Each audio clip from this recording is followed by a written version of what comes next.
নমস্কার বন্ধুরা, আমি প্রিয়াঙ্কা চলে এসেছি আমার দৈনন্দিন জীবনের এক টুকরো সকাল নিয়ে।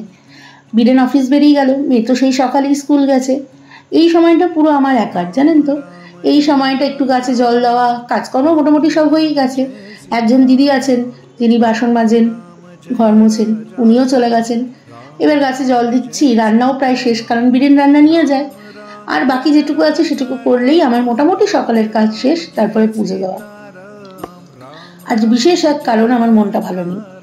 আপনাদের একটু ভুল বলে ফেললাম, বিশেষ কারণ নয়, এক অজানা কারণে আমার মনটা ভালো নেই। কেন ভালো নেই সেটাই তো ধরতে পারছি না।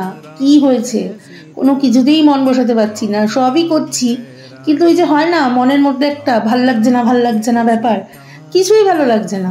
দেখুন পুজোও চলে এসেছে, মনটা ভালো থাকা উচিত, কিন্তু না, আমার মনটা ভালো নেই। চলুন আপনাদের একটু দেখিয়ে দিই কি রান্না করেছি। তার আগে কিছু কাঁচা দিয়ে দিই মেশিনে, তারপরে আপনাদের দেখাচ্ছি।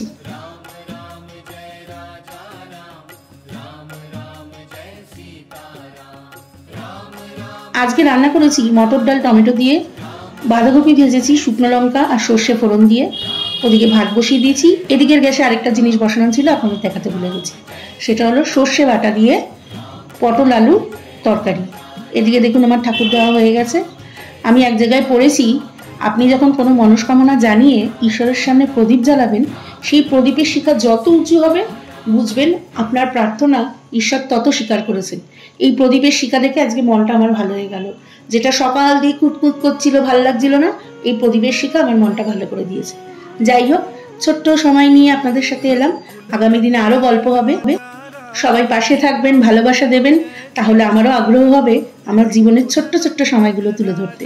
টাটা।